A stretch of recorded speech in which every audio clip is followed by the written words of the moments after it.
You are listening to the Gate 7 International Podcast, a podcast connecting Olympiakos fans from Melbourne to Baltimore, from London to Piraeus.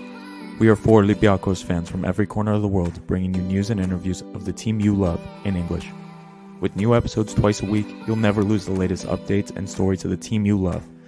This is our team, our city, and our land. Man Aoniro Trello. You're listening to the Gate 7 International Podcast.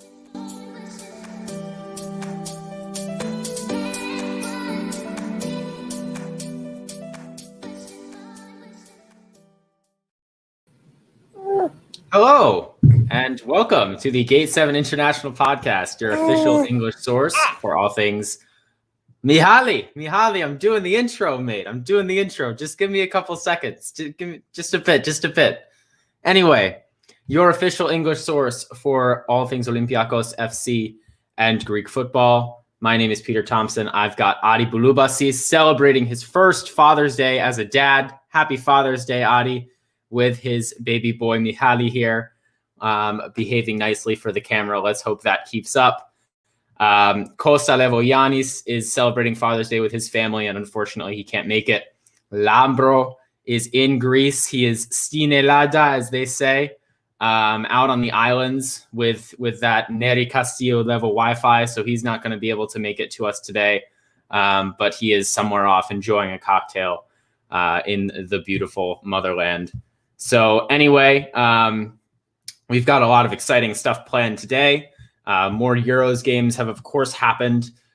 We've got some transfer news, including a deep dive from Adi. We've got a deep dive. If I can get through it. I don't know if Mihaly's going to let me get through it. We'll see what happens. We'll make that one of the first things. But yeah, and then we do have a big announcement. So as the people roll in, we don't want to blow the announcement right away, but we'll get the announcement going. And then so we are going to get right into it. I do have a couple housekeeping things before we do get in. First of all, as we already said, today's Father's Day as we are recording this live. Happy Father's Day, everyone, to all the dads out there, including our own Adi and Costa. Additionally, Olympiakos DC update. They have clinched the playoffs with a 1-0 win against Barcroft DC, moving into third place. So once again, we've talked about the torrid run of form, the hot streak that Olympiakos DC are on, and it seems to continue. Adi, do we have anything to add? The streak continues. They're in the playoffs, so we're really excited for them. Playoff football for the boys. We're hoping for big things. If they do well, they can get a seat in the U.S. MLS Open Cup if they are successful. There's a long road ahead of them, though, and there's a lot of games. So we'll take it one step at a time, and we're just happy that they made it to the playoffs. Congratulations, boys. Let's keep this hot streak going. Additionally, we did mention that last weekend we were supposed to do that Greek soccer roundtable, the Olympiakos World Forums. We've rescheduled that for Sunday, June 27th. So that's a week from today. Adi has sent out the invites, so we're going to have that all ready to go. And yeah, hopefully everything works okay with that. And then it'll be Adi. It'll be some of the old legends of the Olympiakos World Forums, and it'll just be a grand old time talking Greek football. Adi, I think you've got another shout out for us. We've got a couple ads to get through here, and Adi's going to tell us a bit about AHEPA. Yeah, boys, I brought this up a few times before, boys and girls, I guess. But AHEPA, join your local chapter in the defense of Hellenism. If you want to support local causes, you want to support your fellow Greeks, you want to do things to help the motherland, join AHEPA. There's chapters across the world, not just in the United States. So I encourage you to go find your local chapter, hang out with some Greeks, and do some great things for your fellow Greeks as well as the motherland. If you need help finding your local chapter, you're interested, just DM me on Twitter. You can find me at Aristides06, or you can DM the pod account. You'll probably catch me there too. Any other questions? But please, guys, go out there, meet some Greeks, and help out the motherland. You heard the man. We've also had midway through a join from Stephen Kuduru. frequent guest back on the show. Steven, we're very happy to have you. We'll be checking in with you for transfer talk and Euro talk. We've got Alex Koutakos. In case you didn't believe that young people are involved with a HEPA when Adi was saying it last time, Alex, the wonderful young man and Asteras fan, involved with a HEPA here in Canada. We love to see that. Shout out to all the Canadian listeners. And then, of course, as we always do, we need to say thank you to our sponsor, Piraeus International. Piraeus International has been helping Greeks ship to and from the motherland during COVID-19. Shipments to Greece are going out from Baltimore, Maryland, USA every month. Fill any large U-Haul box, 18 by 18 by 24. Send it to our friends in Baltimore, and it will be shipped to the port of Piraeus for only $50. Better yet, fill any large wardrobe box and send it for $100. Give them a call at 410-675-4696 or send an email to sales@piraeusintl.com. So, transfer news is where we're going to start today, people. The big name that has been popping up all over the place is a new midfielder, a new central midfielder. He goes by the name of Pierre Kunde. I believe he's coming from Mainz in Germany. He's a Cameroonian international. He's a player with a big history. He's had some injuries in the past, but it's certainly an interesting player to look at potentially in that central midfield role. What we know about him, I'll give the brief summary here. As far as what we know about him, he's 5'11", which is about 180 centimeters, and he's 79 kg, 174 pounds. So, pretty good physically. Of course, I'm going to leave it to the expert. We've got Adi here, and I think Adi's going to give us a much deeper, I might say, look into Pierre Kunde. Well, you gave us a good start, Peter. So you guys know he's not the biggest guy, but he's not the smallest guy either. Definitely an athletic build. He primarily plays as a 6. He can play as the last midfielder back, not defender, but he also can be pushed forward. Now, when I say he can be pushed forward, he can occupy that space further forward for the press, not as a number 10. So before you guys get any ideas, that's not the type of player he is. Now, the cool thing about this is he's played in a back 3. Mainz has played primarily with a back 3. So he can do it. It should be an easy adjustment for him. He's very quick and agile. This guy can turn direction, especially with the ball at his feet, very quickly.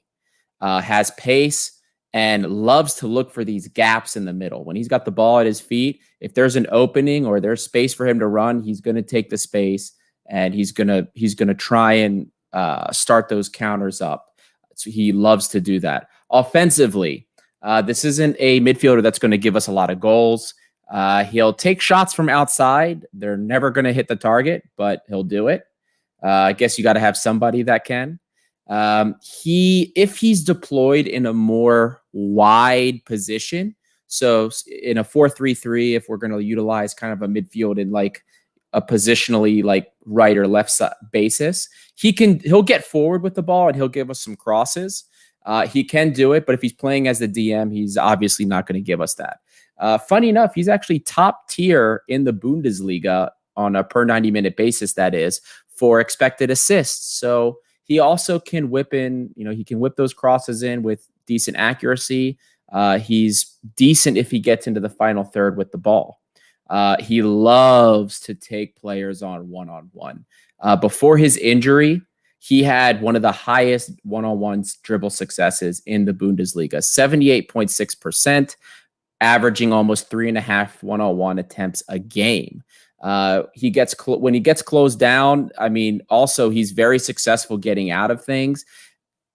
I brought up his agility, remarkable change of pace with the ball at his feet, and he loves to do kind of the same move, his signature move, I'll call it, which is kind of what Lazar does, but he actually does it pretty well versus Lazar almost never succeeds. So when Lazar gets the ball and dribbles forward, he likes to kick it and try to beat the defender with his speed.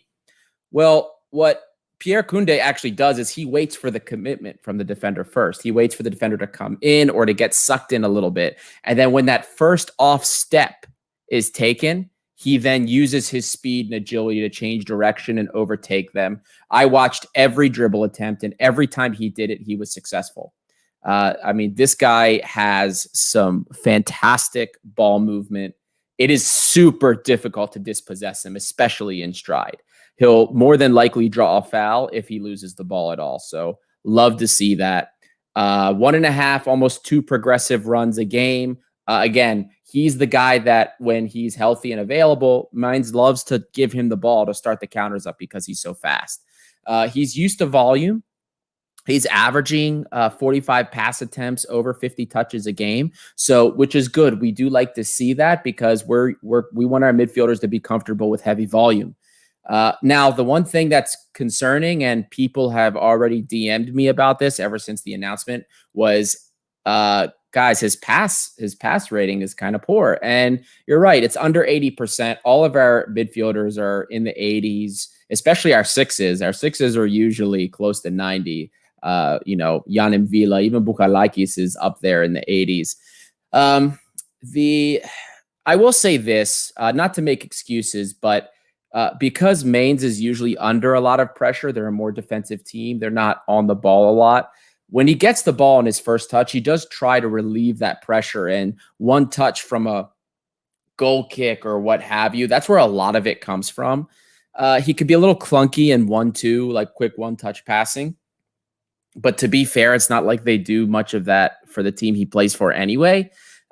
So I think he's the type of player, his technical ability, I think that's something that gets fixed when he gets more time on the ball and he comes into the system. It is something, though, of a little bit of concern. In terms of long balls, he will switch the ball. He loves to play people down the wings. That's really the only time he does use those long balls is when he sends he sees somebody running across the field or he needs to switch. He will do that. Otherwise, he prefers to run ahead of him. He prefers to take the ball, get into the final third, and play some shorter passes, try to break the defense if he can in those scenarios. So offensively, great technical ability. We do like what he has to offer. Defensively, he is also, on a per 90-minute basis, one of the most effective players at closing people down. I mean, uses his speed, a little bit smarter than somebody like Rebchuk, for example, who gets a little reckless and over relies on that speed. No, he's got a good head about him. He's positionally aware and really good at closing people down, or at least forcing them to turn around and make a back pass.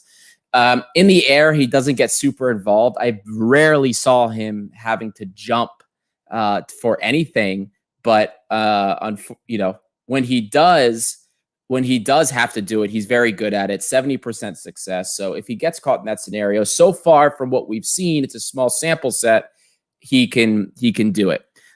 Solid number of interceptions. It's not top tier, averaging 5 a game. I would like to see that higher considering how defensive of a team he's on and that he normally plays the DM position, but it's not the end of the world.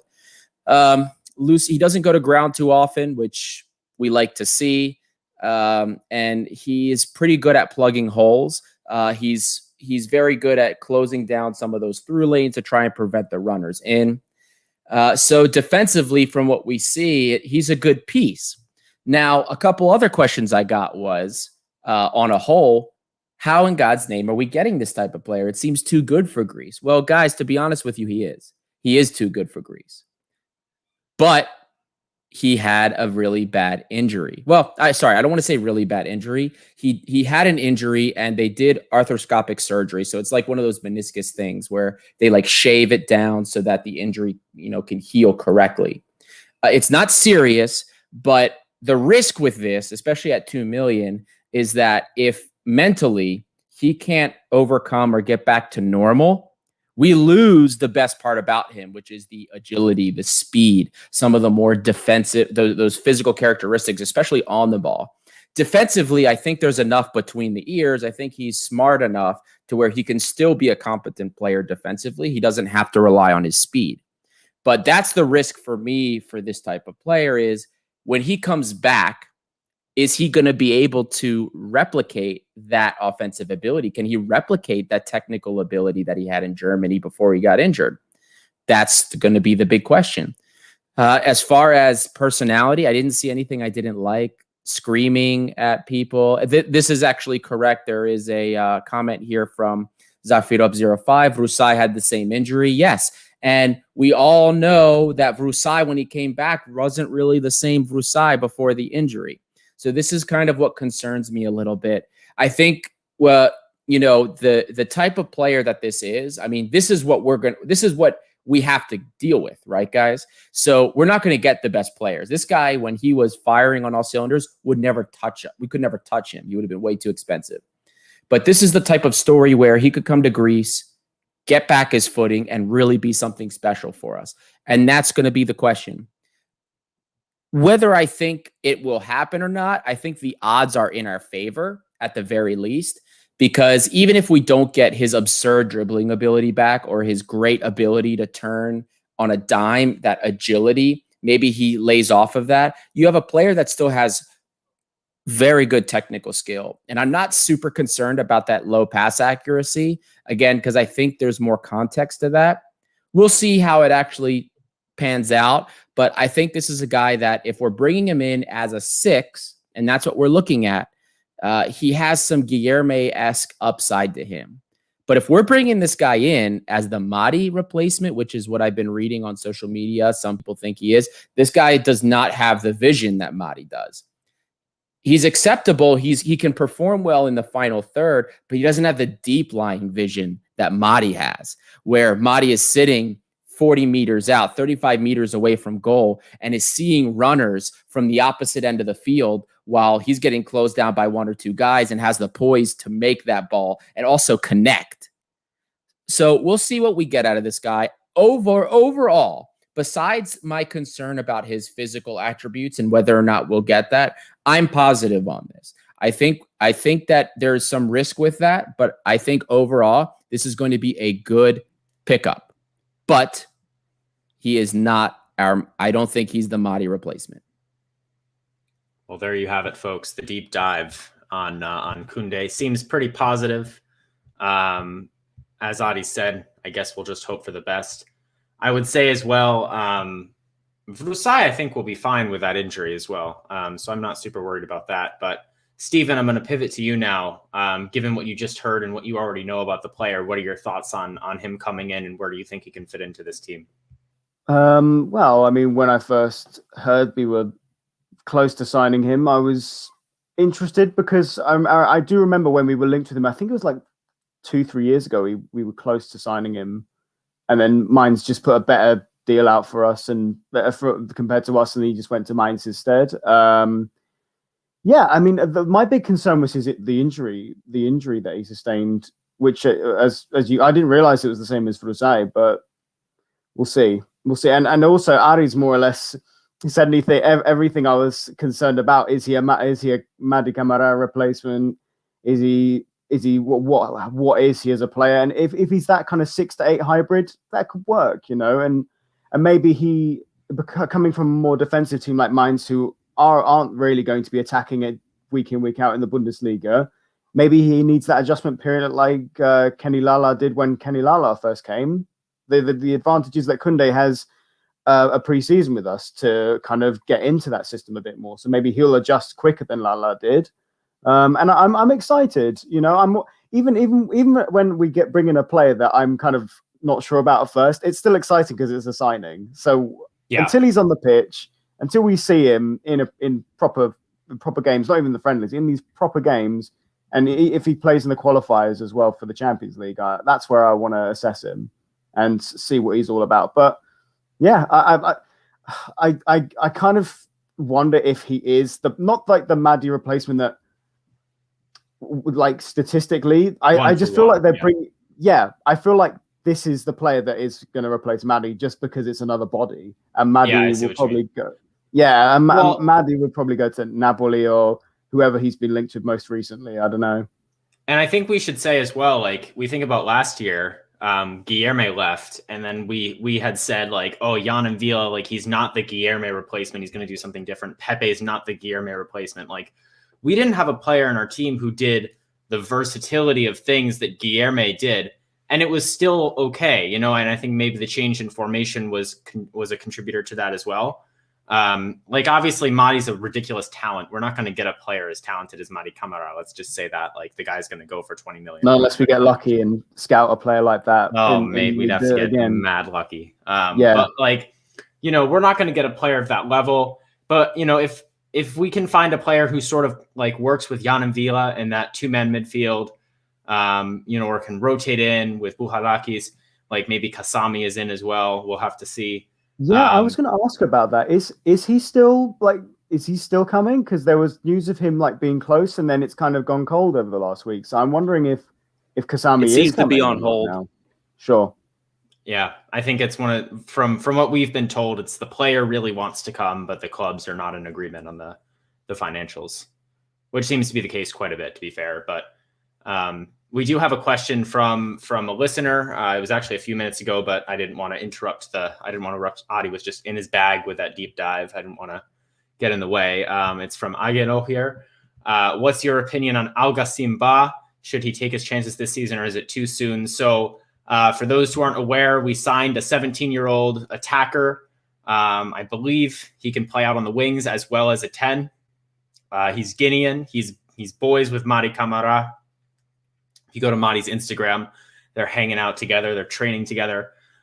His name is Ba, but with an H at the end. So that's how we separate him from Ushenu Ba.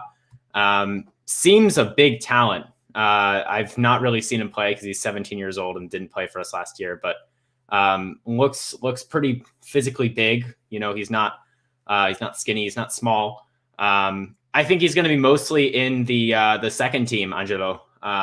And this was discussed on another podcast, but I'm like so excited for the second team as well, to see players like him. I think it's going to be a really nice opportunity to see these guys, Markovic, all these kids, without having to worry about like loaning them out or not. I think it's going to be really good for a lot of these players. Maybe he will get his chance in the first team, but he's probably going to have to prove it in the second team first.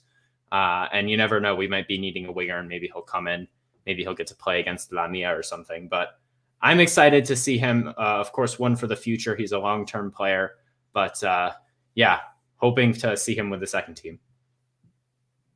That's kind of my thought as well, to be honest, Peter. I think with Bar, he's such a young player. He's still obviously going to be quite a raw talent, and the B team is a perfect place for him to develop. And almost like last season when Androutsos was kind of coming into the team, and eventually you saw by November, December, that's when Androutsos was kind of getting more consistent game time at right back. Maybe if this new Bar comes in and he proves himself in that first half of even first third of the season, and then slowly transitions into the first team by New Year, he's in there.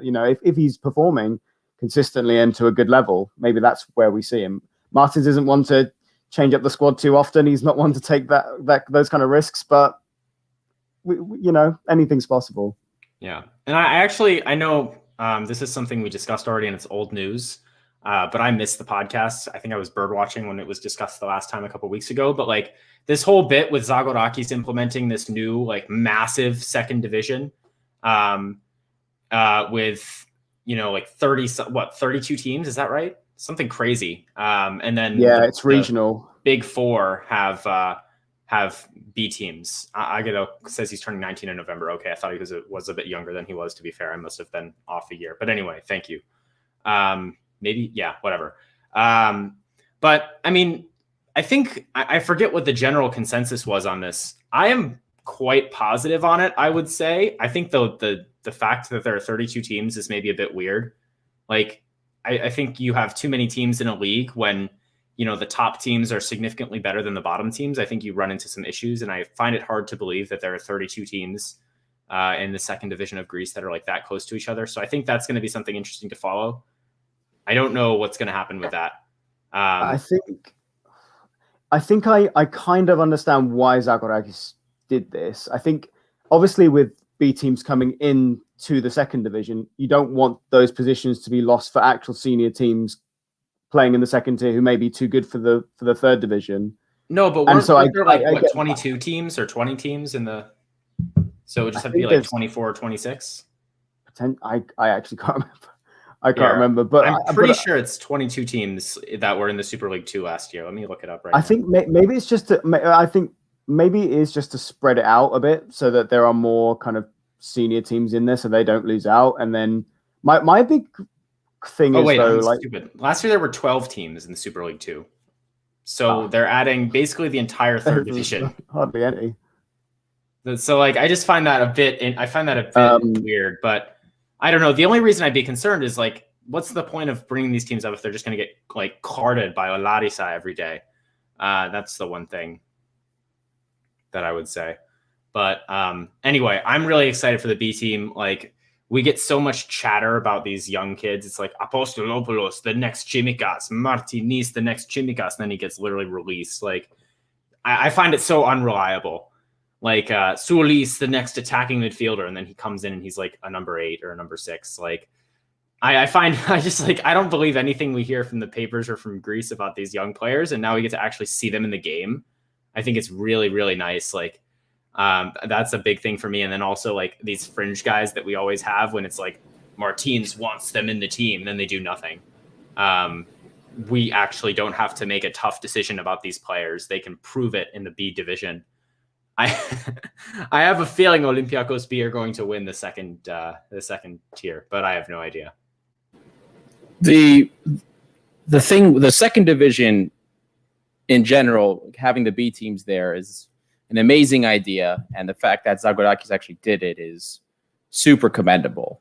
The format is like kind of weird, and like the way they're doing like the regional thing is also weird because they're trying to group like the northern teams and the southern teams, and I feel like it's going to be like that issue we have in the States with like with football, right? You know, you end up sometimes getting these years where one conference, when you do these like conference style divisions, one conference is always way better than the other. Or like the AL East in baseball and the Orioles. Right. Exactly. For those that follow baseball. Not talk about that. Yeah. So, I mean, that's like the weird part. But at the same time, they were about to suffer in that division a huge TV rights decrease. Right. So I think part of the reason that they added so many more teams and now like this playoff aspect between the two conferences, that's going to bring in some more money. I don't know if that means more money for the teams overall. I doubt it, but more money overall. So I think that's part of the ideology, and you know, it'll be great to finally be able to have a stepping stone in between the academy and then to the professional. But I guess before we completely move on from the Camara and Kunde thing, this is a really good comment here by AntVast98. In my opinion, Camara will get replaced with 2 players, a physically strong player like Kunde and maybe someone like Grenier. So I think this is what it has to be. Like if the club is smart, they have to realize because, okay, I might spend 4 or 5 hours looking at tape at somebody, but Martins and his team take so much time to evaluate these players. You know, it had been discussed in the past on the radio that he spends hours upon hours for one player, and he doesn't like them to make a decision until he's had enough time to watch tape to make one. So again, I spend 5 hours. Martins is probably spending days reviewing players. They have to realize that he is not the Adik Mari. You know what I mean? He's not the perfect replacement. If we're going to replace that skill set, it's going to have to be brought in 2 guys. Kunde is one, and then we get somebody else that maybe has more of that deeper playmaking vision or somebody that can be an 8. Because I did forget to mention, Kunde can play box-to-box at least. So we do have something very versatile with him that we don't have with any of our other 6s. Bouchalakis isn't really box-to-box. As much as we would like him to be, we know the role he fits in. And Yanin Vila certainly isn't box to box. Going from hanging out and playing with the center backs to actually being a proper midfielder, even you could call him Madi an 8. I mean, he's more of 6, but definitely has qualities of an 8. So at the very least, we're bringing in another 6, but that has a different skill set, closer to a Guilherme-esque skill set that fills that other void in creativity that we need. Now we just need somebody else that we can rely on as depth. I don't know if Pepe is going to come back, how that works out. We'll have to see what happens, but I'm sure we're going to wait till like the tryouts are over and the summer training before we assess what else we need. Thiago Silva's still in the team, baby. Yeah. God. I think from what you guys and other people have been saying, Pepe will get given his opportunity in preseason. So if he proves himself to be that player that we need as one of the players to replace Maddie, then sure, it saves us using money to sign another player, or we just bring in a talented playmaker. It's his loss for me. If Pepe doesn't turn out, I don't think it's going to be that horrible. I think if he does turn out, he helps, and it's if he doesn't want to be up for it, then he can go. It is what it is, right? But anyway, another comment from Entvast98. Olympiakos B would be a playoff team in the first division easily. We might forget. Some people will say last year Olympiakos B were a playoff team in the first division easily. Some people would say that at least. But anyway, I don't know how good they would be. It's honestly, I need to see them in action. I don't know if they would be able to be a playoff team in the first division, but honestly, wouldn't surprise me given how some of the playoff teams played last year. Anyway, one other thing that we wanted to discuss was the goalkeeper situation continues to evolve. Every day it looks more and more confirmed that Jose Sa is on his way out to Wolves. Wish him the best of luck. Obviously, we kind of knew this was happening, but now we're faced with the tough reality of replacing him. We talked about Thomas Vaclik, and I forget if we had watched the Czech game. Adi and I forget if that game had occurred before he played, but he looked really good in that game against Scotland. Some big saves, really solid goalkeeping from him. So he might be too good for us, but if he does come in, that would be great. We'll talk a bit more about the Euros in a bit later, but he's certainly a name that's around. But Stephen, what else have you heard with the whole goalkeeper situation? I mean, it's just, if anything, it's just that a lot of people in the Wolves kind of part of the world, like the Wolves fans are not too sure about Jose Sa after Patricio is obviously on his way to Roma. They're not too certain about it. And that clearly shows to me that they haven't actually seen Jose Sa in action. They would have if he was fit when we played them in the Europa League last 2 seasons ago. And obviously there's still the Fabiano links from Omonia. Doesn't look like that's going to happen now because Omonia, I think they offered him a big bumper contract or something. And yeah, and this Czech Republic goalkeeper, he's looked really solid.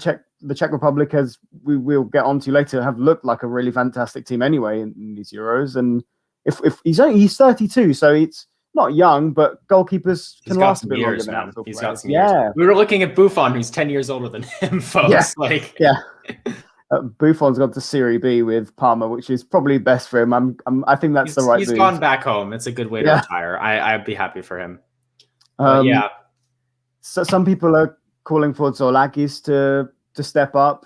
I think it might be a bit soon for him. I think if I'm completely honest, as great as that would be, like for him to just be like the Greek Donnarumma and just come out and just be amazing for us. I think I said it to Martial in the chat. I think the reason why it worked out for Donnarumma, not just because he's extremely talented, but it was in a time when Milan were rock bottom and they needed kind of a player to come in. And I think it was Diego Lopez he replaced, if I'm not mistaken, who was really poor for them. This is the year for Olympiakos. No playing around, as they say.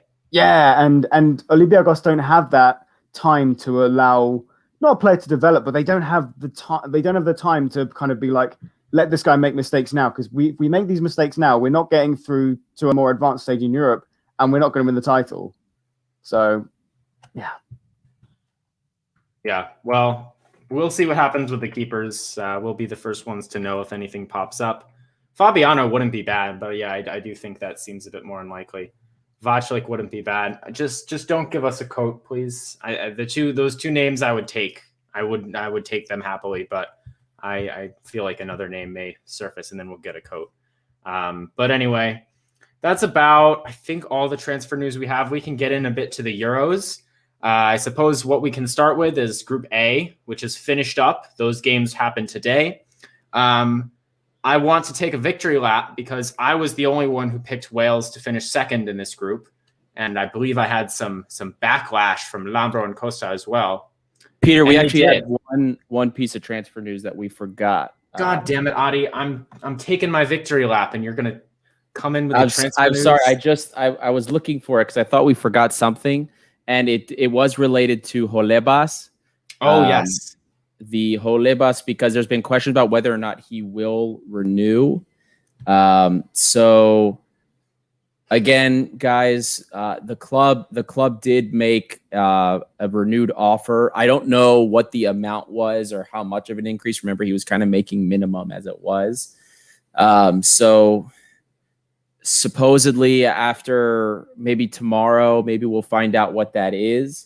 So we'll be updating about that. But then there was also a comment we had received about what had been said about training for not just Holebas, obviously, but for Lala and Rebchuk, that Martins is going to be basically seeing what they have in these friendlies after a full training window, a full month of training, so that we can decide whether we're keeping them or not.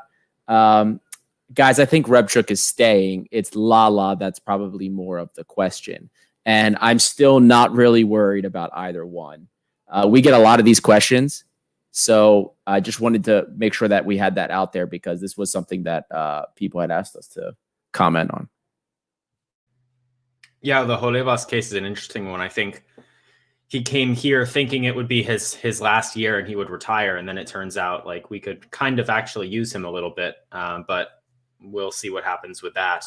But yeah, thank you, Adi, for bringing that up. And then we do have another transfer-related comment from Antvas98, Thomas Strakosha, the Albanian, I believe, keeper from Lazio. Would be amazing, is what Antvas98 says. He is born in Greece. His father is goalkeeper trainer. I actually had seen that, yeah, in our U19 team. So that would be an interesting one as well. I've not kept up enough with his form, but I know, he's been in their team for a while. Obviously experienced international, and yeah, as you pointed out, has the connection to Greece as well. So that could be another name that we see popping up. Yeah. Well, anyway, back to the Euros. As I was saying, Italy absolutely bossing Group A. No real competition. 2-3-0 victories, and then a 2-3-0 victories, and then a 1-0 against Wales. Despite all Wales could do with a man down, Italy do get the goal. Wales, really nice performance against Turkey. Gareth Bale and Aaron Ramsey looking like their prime selves from a few years ago, showing out.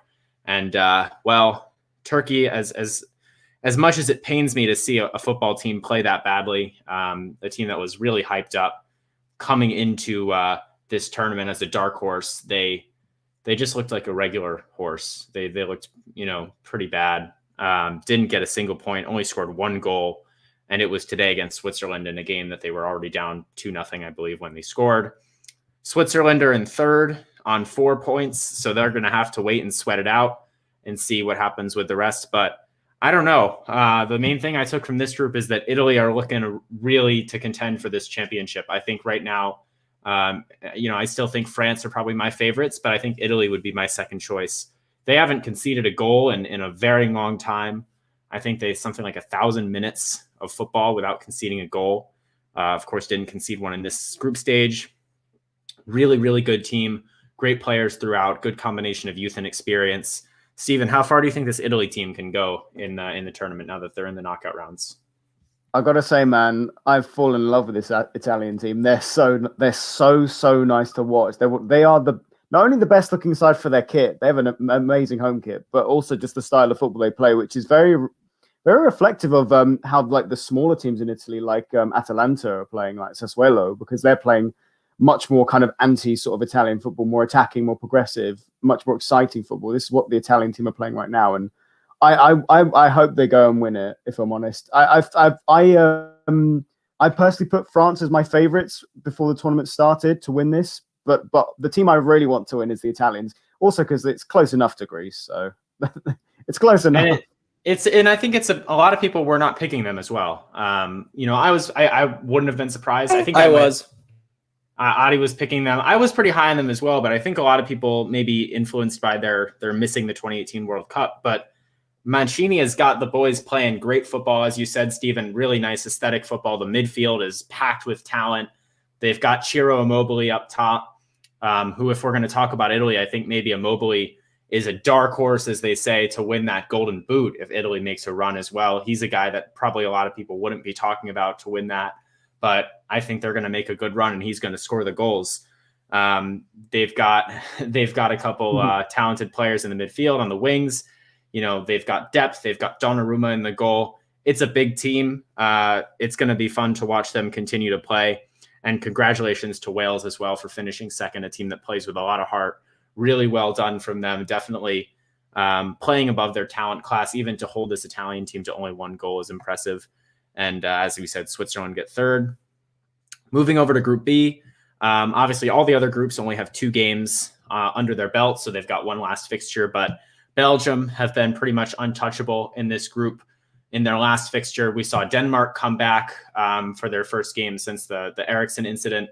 And they did score a goal in what was an amazing moment, to be credit to them, one of the fastest goals in Euro history, with Poulsen in like the second minute of the game. But then unfortunately for them, Belgium come back and score a couple goals. Kevin De Bruyne comes on and does what he does, completely changes the game.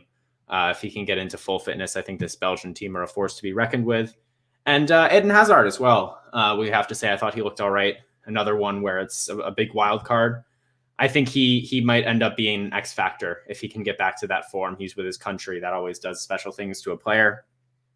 Maybe we could see that being a big factor, assuming they do make it through to the knockout stages, which I'm pretty sure they have wrapped up.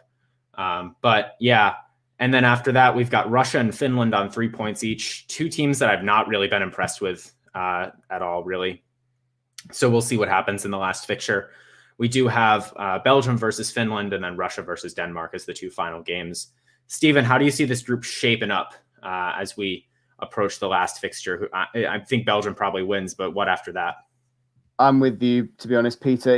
Even I think a lot of people are kind of lazily comparing this Belgium team to the kind of golden generation that England had in the 2000s. And I think it's not a fair comparison because this Belgium team actually, for me, does play to their strengths and doesn't just put all their best players on the pitch at once, as proven with the fact that Eden Hazard's not on the pitch, De Bruyne has not been on the pitch. And the moment they came on, man, they changed that game against Denmark. And Denmark have been very, very unlucky in this tournament, not just because of the horrible event that occurred with Christian Eriksen, but just in general, when they've been playing. And I you know what? Russia looked dreadful, man. I don't know how they're in second place, but I really want Finland to go ahead of them.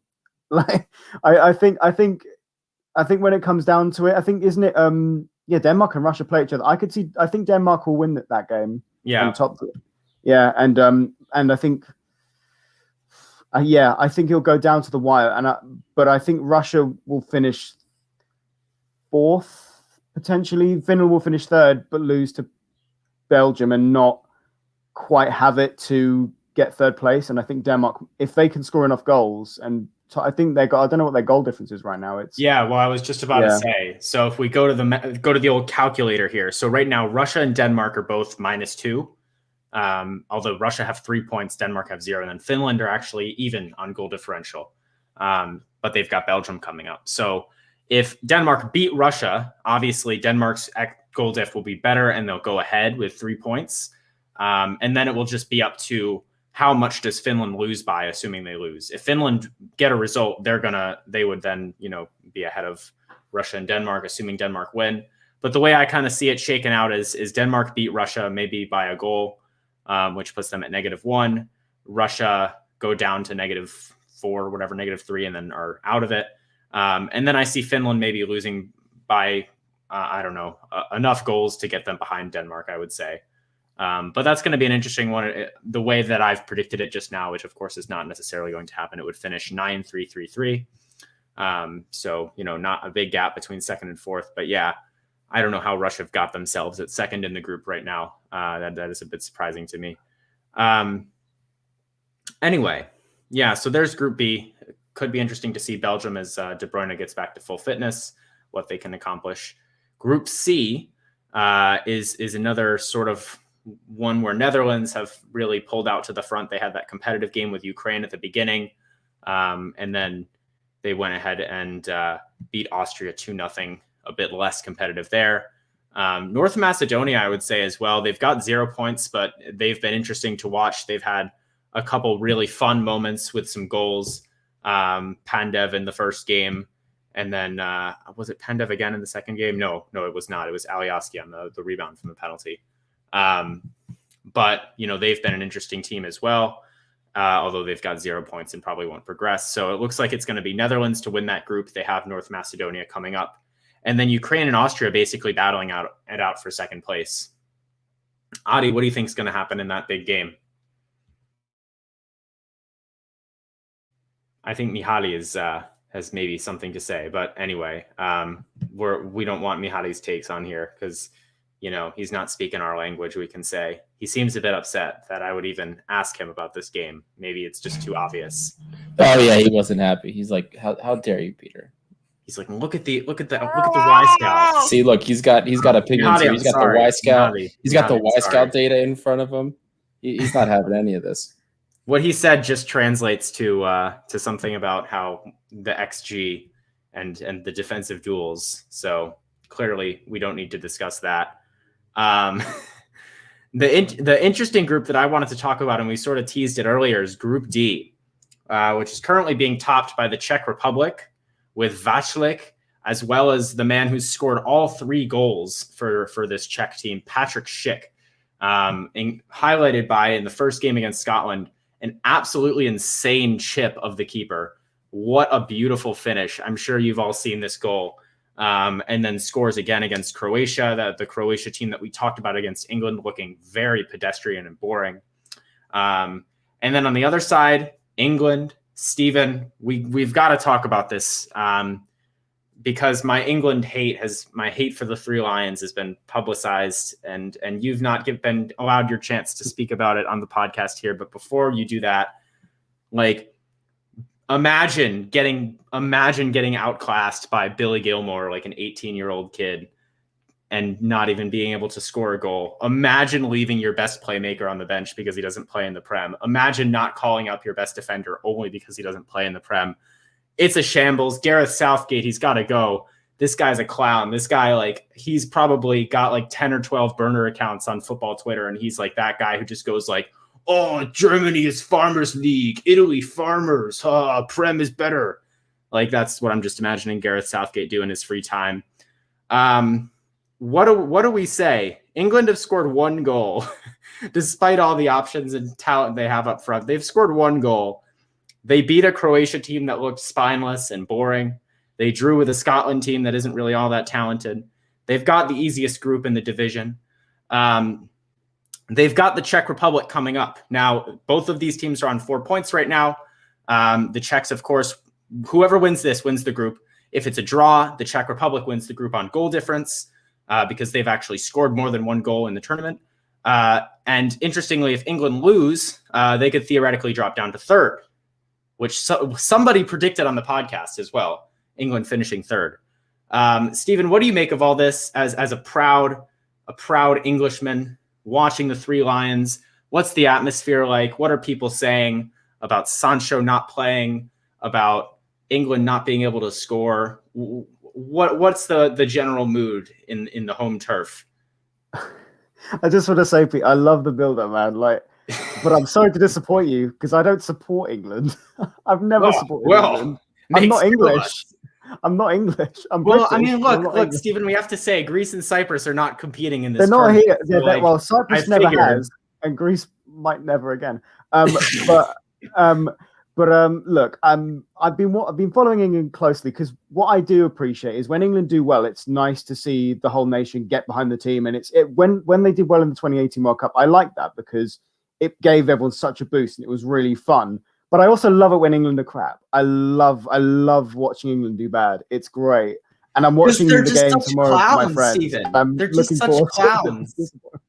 I know. They're like, it's I coming know. home. They're so. It's not even the fans though. It's just the media as well.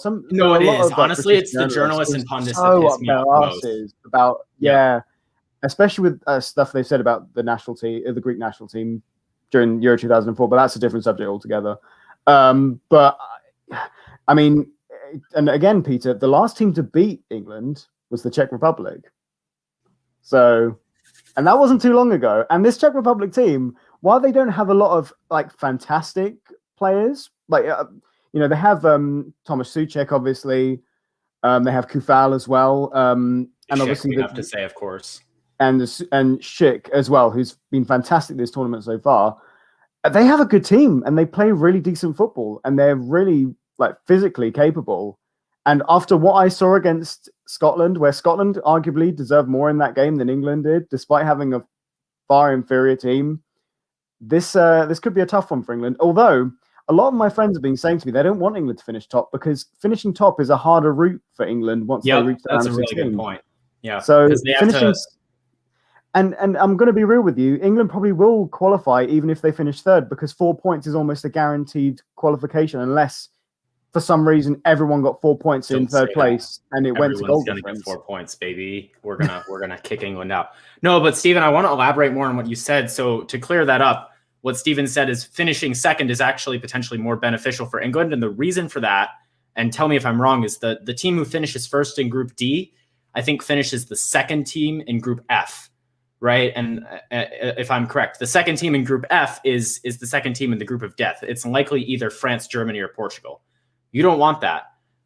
Those are three of the top teams in Europe, right? So there's nothing wrong with finishing second. And I think in that, do you get the second team in Group E? So it's maybe something a little bit better. But anyway, yeah, England, I don't know what's going to happen. I also have something else I sort of want to bring up. Like, this is maybe just a general question. I don't mean to sound stereotypical when I'm doing this, but I feel like these like big countries always play below their talent level and small countries always play above it. I don't know if that makes sense. Like, you could almost... It does. You could almost say Greece 2004 is a case of this, although I don't want to take away from the individual talent of the Greek players. Like, obviously the 2004 team had players way better than on Greece right now, and way better than a lot of teams in Europe right now. But like, I feel like these English teams, it's all like the big stars, and it's like they don't really like care as much about playing for their country. Whereas teams like even the Czech Republic, which is not necessarily a small country, but like a lot of these teams that have a much smaller reputation on the European stage, like it seems like they just play together better as a unit. It's like they have real tactics. Like Ukraine, you could maybe say the same with as well. Like they play much more solidly together. Even like North Macedonia, like they didn't get any results, but like, look at the value of their squad on transfer market, for example, like they've just not got the talent. So I wonder what you guys think of this in general. Well, you said it, Peter. There's pressure for these big teams to win this tournament, and that's where England's kind of faltered recently because after the 2018 World Cup, there was an expectation. Okay, they've reached the semi-finals of a major tournament for the first time in, I think it was just over 30 years.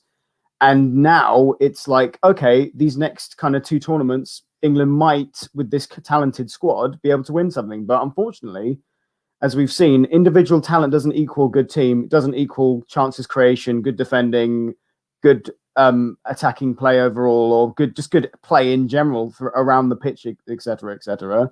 And that was England's downfall against Scotland. Their individuals didn't turn up, and unfortunately, Gareth Southgate looked clueless, and that was shown in his substitutions. Yeah, and he to go. Yeah, and it's not like he owned up to his mistakes either. Like Fernando Santos, the legend, when they lost to Germany, he's like, "No, this wasn't on the players. That was on me." That's what a real coach does. That's what you always should say, even if it is on the players. That's what you should say. Yeah, Fernando Santos. If he was still managing Greece now, man. Like, as much as like I laughed because like just seeing his tactics was giving me some like nightmares of some horrible games I witnessed under his leadership. But at least he qualified for everything, and and he does the things that a manager should. He's just a manager that's living in the 1980s still, but that's never something you'll see a guy like JBS do, or even Gareth Southgate. Also, it's hilarious because I went back into like some of the betting lines from previous tournaments. And the funny thing is, England is always, regardless of the talent level or the talent pool, they're always considered a favorite to win these tournaments, like in these betting lines. And it makes me laugh because like what other country that hasn't done anything in like 60 years or ever gets that consideration? Adi, the betting lines for young player of the tournament have Phil Foden and Mason Mount ahead of Mbappe. Oh, stop it. Can we just appreciate that?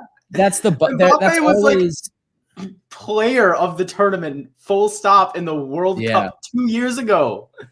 And I can't.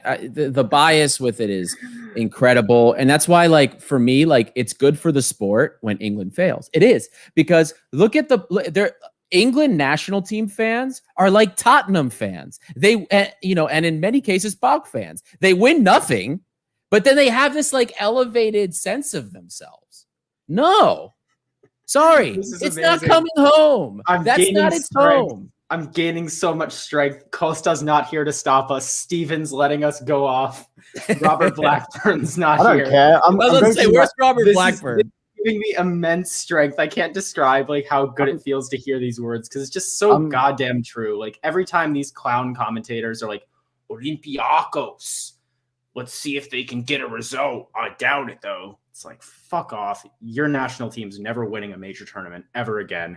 Gareth Southgate is a clown and people let it happen because their Brexit FC minds want everyone to play from the Premier League. Ridiculous. And yeah, I can understand the frustration with England fans because this is such a talented team. You know, I know maybe there's a couple of centre-back issues, but other than that, like you look at that team on paper and it is one of the strongest teams in the tournament. And yet at the same time, with the performances that they've shown over these last two games, for me, they're not even in the top 5 favourites for this tournament.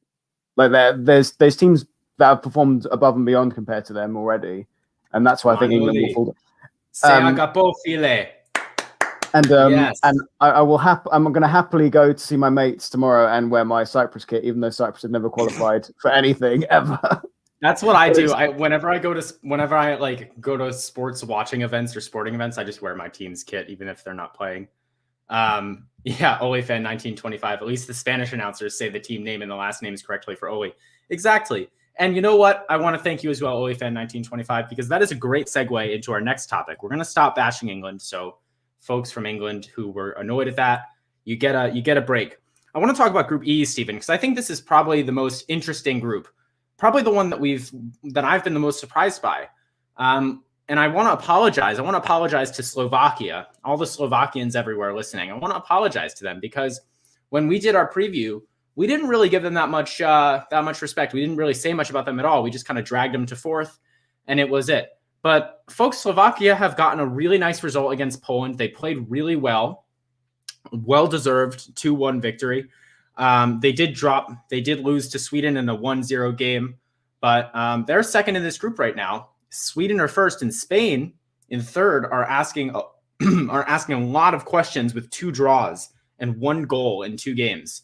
A lot of people are questioning Luis Enrique, are questioning this team. Spain, obviously a big name, a team that I wasn't really that high on, but I think I still picked them to win the group. And here they are in third. We've also got Fetanos. Fetanos says, "Where's the apology for Finland?" Fetanos, to be fair, Costa did pick Finland to finish second. People forget that. Now I will apologize for Finland being third, but let's also. Michali has his apology for you right here. Oh, now you're quiet. Okay. He doesn't want to apologize. He's not apologizing. Get owned by a 0-year-old baby. Absolute scenes. Fetanos, I will say, I did underestimate Finland. To be fair, I'll give you that. We'll see how they do next game against Belgium. But anyway, Group E. What do we think about this? Like, is Spain really about to burn out? They've got the Slovakians. Imagine the scenes if Spain lose to Slovakia and go on 2 points, which is probably not good enough to have them go through. What would the scenes be like in Spain if that happened? I think they'll be writing, to be honest. And as it stands, Spain can't qualify with the points that they have.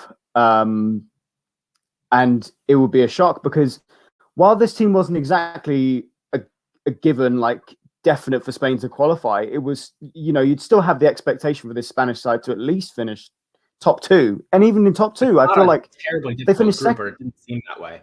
Yeah, and this Slovakia side, I think, has surprised a few people. And they surprised me because I've seen Slovakia play against Greece. I think it was a few years ago when Greece qualified for the 2014 World Cup. I could be wrong. It might have been after that when Greece were crap. But I remember Slovakia were always great offensively, but then defensively it was just their biggest weakness. And I feel like that's not the case now. And they're kind of one of those really, really solid European sides now that has a couple of really decent individuals, but overall their team dynamic is what pulls them through. And I think that's commendable that they're fighting to the end of this group stage. Well, and I think what people want to, maybe what I looked over certainly when I was looking at this team is they do have some names in here. Like they've got Milan Skriniar in defense, who obviously plays for Inter. He's a big player. He's a fantastic player. Dubravka, he plays in the Premier League. He's a big player and goal. They've got Newcastle Hamšík as well. They've got Hubochan, Ammonia legend. Shout out Stel, playing on the left there. And I've been, decently impressed by Robert Mack up top, or not up top, but on the wing. I think he's been an interesting surprise. So that's a good one as well. So we'll have to see where that group goes. I do want to interrupt briefly because it is time. We do have a big announcement as we teased. So folks, if you've got your guesses, get them going now because you've only got a couple minutes before I say it. But this one, folks, I have to say, this has been in the works for months. Months, I tell you. Like, we've been trying to arrange this interview for a very long time. And because of that, we are super, super excited to bring it to you. We've been talking with this person for a long time, getting it organized, getting the contact. And finally, we have set a date. The interview will be happening. It'll be available to you on Thursday, which I believe is the 24th. So not so long. And one of the reasons it took so long is because this is a guest, our first guest, I believe, who is affiliated with the club. Boom. Still affiliated. He's working for Olympiakos right now, which is why it's a big deal and why we had to really work to get this going. We had to wait till the off season, wait till things got a bit less busy. But now is the time. I'm very excited, and I'm actually quite amazed because I see the answer in the chat right now. Antonis Nikopolidis will be our next Well done, Fetanos. Congratulations, Fetanos. Our next Olympiakos Legends interview will be with the great goalkeeper, Greek international Antonis Nikopolidis, who currently works for Olympiakos.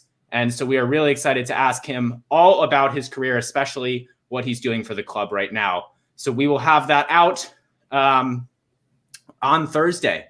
We're really excited. The interview is going to be in Greek, but we will have means to make it accessible to English listeners / readers as well. And we'll have more on that when the interview comes out. Yeah, we're testing different translation things ourselves. There's some stuff that's built into StreamYard that we're going to play with. And then there's also some editing that we are also going to be using. Some friends of the podcast who have fantastic audio video editing skills that we're going to put to the test. So we will have it translated in English, at least, for the podcast. And actually, there's a comment here. This is correct. His son does play soccer. He plays for Georgetown, or at least that's where I don't think he's graduated yet, but he was playing at Georgetown. So we will be talking to him about various things, mainly related to the club, because he is the head of the academies and of course of the U23 team. I believe it is as well. So we're going to be talking to him about the youth, the development, and the as well as the global academy project for Olympiakos as well, because he is a part of that. And then that's why we're also going to be having the Olympiakos DC director on here, not the president, Harry Kara-George that we had, but the coach, Philip Vonk, who has been coaching the boys. We'll be getting them on as well. So this is all being tied together. Plus, of course, we're going to discuss various things about Nicopolidi and his playing career as well. A lot of good stuff in that interview, so we're really excited for it. And again, thank you guys, because without you, the audience, this doesn't happen. So thank you guys so much. Get your friends to subscribe to us as well, because the more people we get, then the more guests we can get, the bigger we can get, and the better our production quality will be. Well said, Adi. Yeah, and as we said, like, I'm really looking forward to this interview, even though I'm not going to be there doing it because it'll be in Greek. But I'm really looking forward to listen to it and hear what Antoni has to say. Just because, I think it's an opportunity to learn a lot about what goes on behind the scenes at Olympiakos. So if you're a big fan of this club, if you know anyone who's interested in soccer in general or interested in Greek soccer, I think this would be a really nice listen, because you'll no doubt have an opportunity to learn a lot about what Nicopolidis is doing, what the club are doing to develop youngsters, and just generally about the state of this stuff in Greece. It's something we talk about a lot, but it's going to be really nice to have, the man who's really like in charge of this stuff for the biggest club in Greece, Olympiakos. It's going to be amazing to have him on the pod talking with us. So we want to just thank him so much for taking the time to do this. And we'll have this interview out in a matter of a few days. Mihaly looks very excited as well. That's about all we had. I know we didn't really talk about Group F, but I mean, honestly, while Hungary does deserve some respect, I think they're going to finish fourth, and I think the other three teams are going to probably end up all qualifying some way or another. But anyway, Stephen, thanks so much for hopping on at a moment's notice, as Adi was in and out with Mihaly here. Mihaly, thank you so much for coming on. We appreciate your insight. Yes, good. Appreciate it. That was your welcome, I'm going to assume. But yeah, we're going to wrap out. Thanks so much, everybody, for listening, especially if you've made it this far. We'll see you on Thursday for the interview with Nicopolidis, which will be on all our platforms, YouTube, Spotify, Apple Music, wherever you listen. Make sure to subscribe if you're not already to be able to be alerted to that. We've got more fun stuff in the plans. We've got the forums next weekend, and we have some other fun stuff, as Adi mentioned, for the summer. Olympiakos, thank you, Stelios, for the comment. We will see you all very soon. Enjoy the rest of the Euros. We'll be back to chat about some of the more games. And thanks for listening.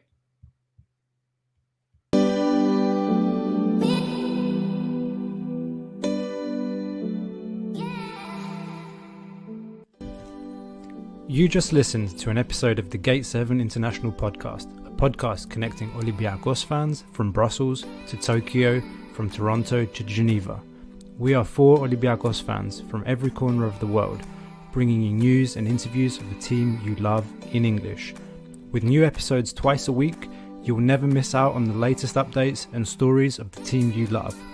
If you liked what you heard, make sure to follow us on social media at Gate7INTL. Give us a subscribe on YouTube, or even leave a review on all our podcast channels. Until next time, this is our team, our city and our story. Θρύλος είσαι, στο μυαλό κάτι μαγικό.